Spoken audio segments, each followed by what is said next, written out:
ఈరోజు కరీంనగర్ జిల్లాలో కాంగ్రెస్ పార్టీ నగర అధ్యక్షులు కోమటిరెడ్డి నరేందర్ రెడ్డి ఆధ్వర్యంలో జిల్లా కార్యాలయంలో ప్రెస్ మీట్ నిర్వహించడం జరిగింది. ఈ తరుణంలో నరేందర్ రెడ్డి మీడియాతో మాట్లాడారు. అమెరికాలో చిప్పలు గడిగి కేసీఆర్ అయ్య దుకాణం ఇక్కడ మంచిగా నడుతుందని 2008లో 2009లో అమెరికా నుంచి చిప్పలు కడిగే ఉద్యోగం వదిలిపెట్టి ఇక్కడికి వచ్చి మరి అయ్య దుకాణం నడిచే దానిలో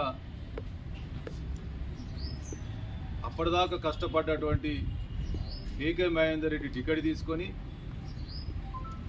ఏదో తెలంగాణ సెంటిమెంట్ల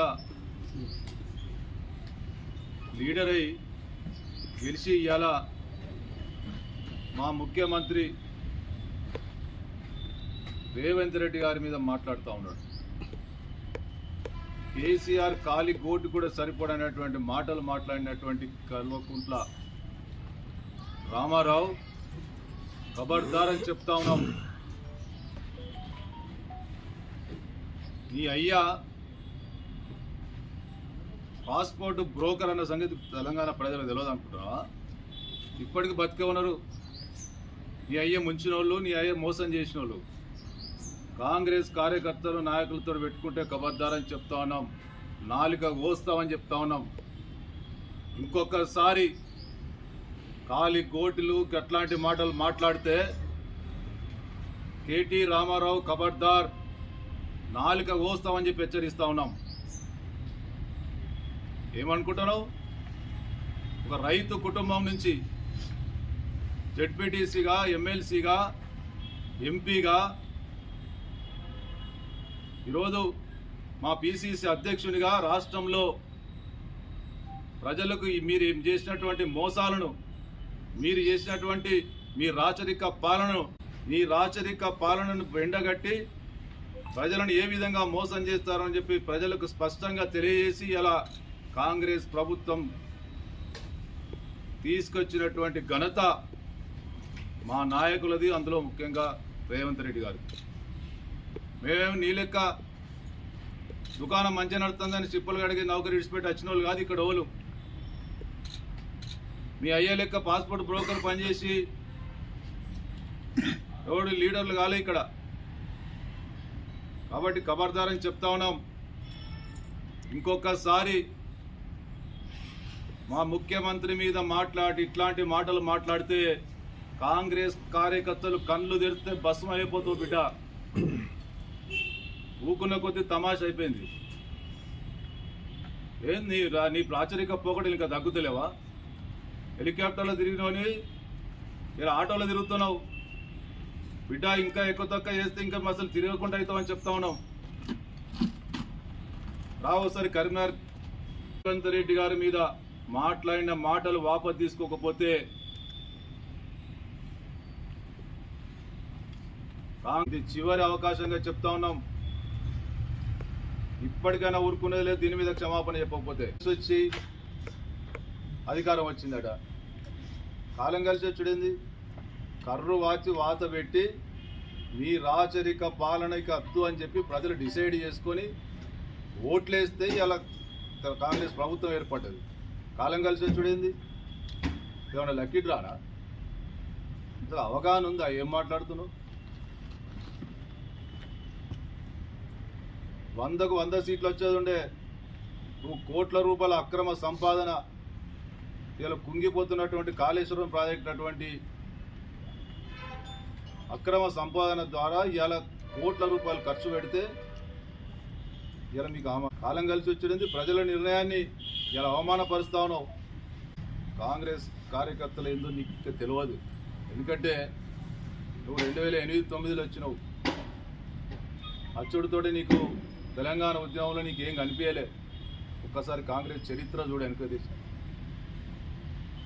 వికార్స్ అయిన మాలాంటి ఎంతో మంది కాంగ్రెస్ కార్యకర్తలు ఈ కాంగ్రెస్ పార్టీ కోసం ప్రాణాలైన ఇచ్చేటువంటి కాంగ్రెస్ కార్యకర్తలు ఉన్నాం. మమ్మలను కదిలిస్తే కబడ్దార్ అని చెప్తా ఉన్నాం. గత చరిత్ర ఒక్కసారి తెలుసుకో.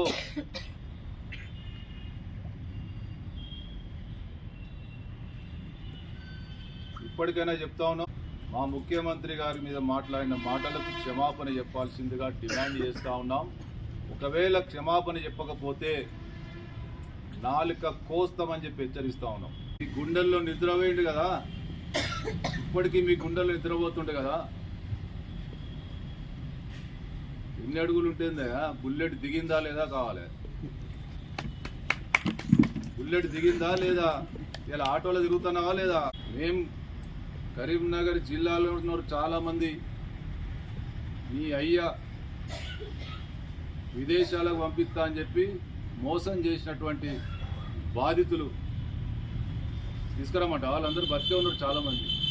మీకు కూడా రాచరిక పాలన నుంచి ఇప్పటికైనా, ఆ రాచరిక పోకడల నుంచి ఇప్పటికైనా మార్పు వస్తుందేమో అని చెప్పి ఇప్పటిదాకా ఓపిక పడుతూ ఉన్నాం. ఎంతోమంది ఇవాళ నీ బీఆర్ఎస్ సంబంధించినటువంటి మాజీ ఎమ్మెల్యేలు, బీఆర్ఎస్ నాయకులంతా కూడా ఏం మాట్లాడుకుంటారు? ఇవాళ ఈ రాచరిక పోకడల వల్ల మా బతికి ఇడికైందని చెప్పి బాధపడతాను. ఒకసారి తెలుసుకో ఏం మాట్లాడుకుంటారు. ఇలా కాంగ్రెస్ పార్టీకి చేరుతామని చెప్పి లైన్లు కడతారు. ఇప్పటికైనా కూడా వీళ్ళకు బుద్ధి వస్తలేదు.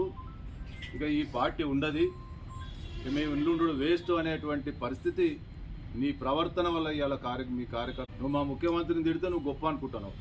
మళ్ళీ ఒక్కసారి చెప్తా ఉన్నాం,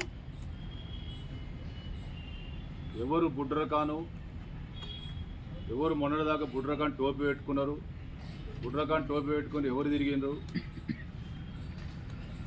ఆ ముఖ్యమంత్రి బుడ్రకాన్ అని మాట్లాడుతుంది. ఏది పడుతుంది, ఎట్లా పడితే అట్లా. అరే ఎందుక చుట్టూ మంది, మార్బలం, బానిసలు,